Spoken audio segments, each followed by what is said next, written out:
Baik, Assalamualaikum warahmatullahi wabarakatuh. Kami dari kelompok 10 yang beranggotakan 3 kelompok, yaitu ada saya sendiri, Radika Ramadan Rahmat, kemudian yang kedua Sri Mutiari Marita, dan yang ketiga ada Keisha Glenn Sofyana. Kami dari kelompok 10 akan mempresentasikan tentang konsumsi air kencing unta dalam perspektif mazhab fikih. Oke, dari bab 1 pendahuluan ada latar belakang dan rumusan masalah. Kita akan bahas latar belakang masalah terlebih dahulu, yaitu ada 3. Yang pertama, prinsip dasar konsumsi dalam Islam adalah halal dan thayyib, atau baik, bersih, dan sehat. Kemudian fenomena jamaah haji atau umroh yang meminum urin unta karena keyakinan haisiat medis berdasarkan hadis Nabi. Kemudian yang ketiga, timbul pro dan kontra antara ketaatan pada sunnah versus aspek higienitas dan keamanan medis modern.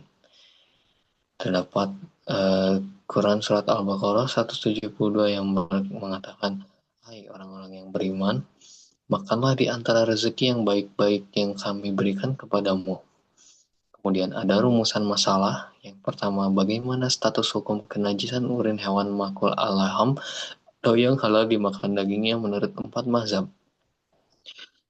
Kemudian bagaimana interpretasi para fuqaha terhadap hadis al-Urainin atau yang tekstual versus kontekstual. Kemudian apa batasan penggunaan benda najis untuk pengobatan dalam fikih kontemporer? Dan yang terakhir, bagaimana relevansi pendapat mazhab fikih dengan kaidah Sad al-Jazai di era medis modern?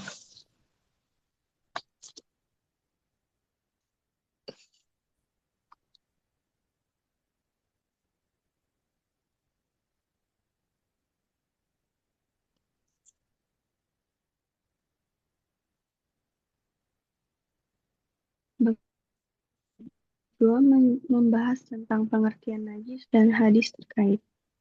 Membersihkan diri darinya, dari badan, pakaian, dan tempat. Kesucian atau thaharah merupakan syarat sah ibadah dan bagian penting dari keimanan. Terdapat dalam hadis riwayat Muslim yang berbunyi, kesucian itu sebagian dari iman. Dan Quran surat Al-Mudaththir ayat 4 yang artinya, dan pakaianmu bersihkanlah. Hadis Urainiyin atau dalil utama berkata bahwa sekelompok orang dari suku Ul atau Urainah datang ke Madinah dan jatuh sakit karena tidak cocok dengan iklimnya. Nabi Muhammad SAW memerintahkan mereka mendatangi kandang unta zakat untuk meminum air susu dan air kencingnya sebagai obat. Yang alhasil mereka sembuh setelah melakukan terapi tersebut atau menjadi sehat dan gemuk. Terdapat dalam hadis riwayat Bukhari nomor 5686 dan Muslim nomor 1671 yang berbunyi, maka Nabi memerintahkan mereka supaya menemui pengembala beliau dan meminum susu dan kencing unta.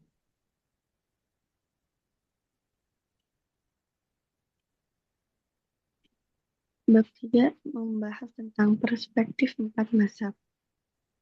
Mazhab Hanafi berpendapat bahwa semua urin dianggap najis, termasuk dari hewan yang halal dan halal dimakan. Namun ada pengecualian khusus untuk unta dalam konteks pengobatan karena kebutuhan atau hajat.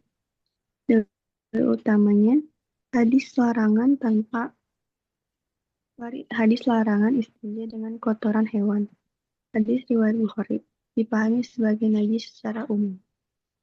Mazhab Maliki berpendapat bahwa urin dan kotoran hewan yang halal dimakan, dagingnya adalah suci. Jika hewan memakan benda najis atau jalangan, maka kotorannya menjadi najis. Status kencing mengikuti status hukum daging hewannya. Dalil utamanya, prinsip kesucian asal benda dan tidak ada dalil spesifik yang menajiskan kotoran hewan ini. Mazhab Syafi'i berpendapat bahwa semua kotoran dan urin yang keluar dari dubur atau kubul manusia atau hewan adalah najis. Tidak dibedakan antara hewan halal atau haram dimakan. Penggunaan untuk obat hanya dibolehkan dalam kondisi darurat.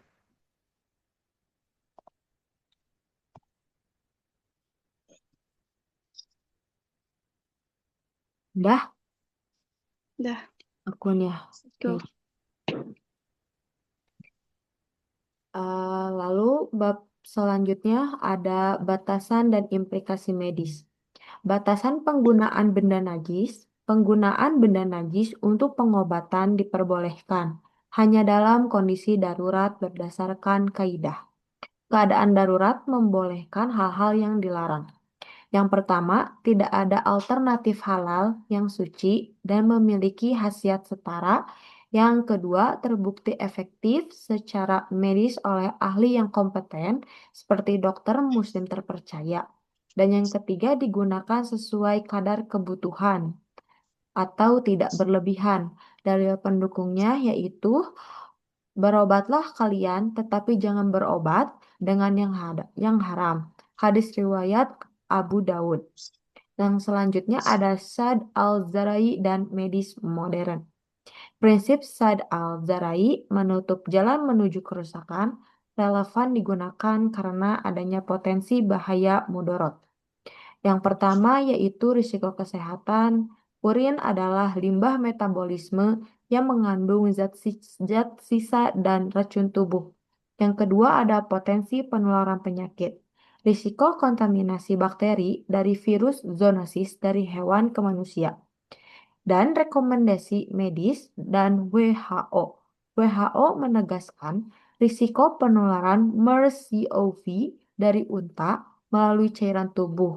Institusi Kesehatan Dunia tidak merekomendasikan konsumsi urin mentah karena risiko infeksi lebih besar daripada manfaat yang belum terbukti klinis secara luas. Prinsip fikihnya yaitu tidak boleh membahayakan diri sendiri dan orang lain. Hadis riwayat Ibnu Majah. Lalu ada bagian kesimpulan dan rekomendasi. Kesimpulan utama. Poin pertama yaitu perbedaan mazhab. Mazhab Maliki menganggap suci urin hewan halal, sementara Hanafi, Syafi'i, dan Hambali umumnya menghukumi najis dengan pengecualian tertentu. Poin kedua ada interpretasi al-Urainiyin. Terdapat dua pendekatan yaitu tekstual membolehkan sebagai terapi dan kontekstual adalah solusi medis spesifik pada masa dan kondisi tertentu. Poin ketiga ada prinsip darurat yaitu penggunaan benda najis untuk obat hanya dibolehkan saat darurat dengan syarat ketat. Tidak ada alternatif halal dan terbukti efektif medis. Dan poin terakhir ada perspektif medis modern. Adanya risiko kesehatan seperti infeksi MERS-CoV dan ketersediaan obat alternatif yang halal dan aman membuat praktik ini sebaiknya dihindari. Ada rekomendasi dan praktisis. Poin pertama yaitu konsultasi ahli. Selalu rujuk ulama untuk hukum agama dan tenaga medis profesional untuk masalah kesehatan. Yang kedua ada utamakan keselamatan, yaitu terapkan kaidah Sad al-Zarai, menutup jalan keburukan untuk mencegah mudorot penyakit. Poin ketiga ada pilih yang pasti. Gunakan metode pengobatan yang evidence-based, halal, dan terjamin keamanannya.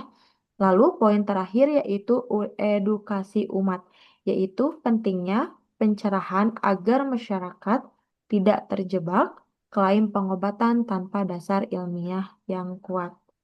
Sekian dari saya.